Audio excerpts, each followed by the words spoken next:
अस्सलाम वालेकुम। अदा ही असंजो कारो डूंगर आ, कारो जबल जेको मशहूर जबल आ।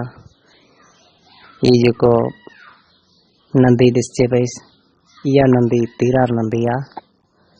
ऐं सॼो जबल असांजो सोन जीअं झरकी रहियो आ, सारंगा जे रंग सां रची रहियो आ।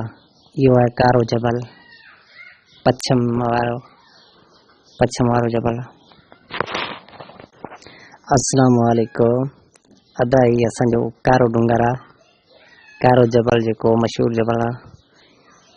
ये जेको नंदी दिसचे पईस, इहा नंदी तीरार नंदी आ। ऐं सॼो जबल असांजो सोन जीअं झरकी रहियो आ, सारंगा जे रंग सां रची रहियो आ। इहो आहे कारो जबल, पच्छम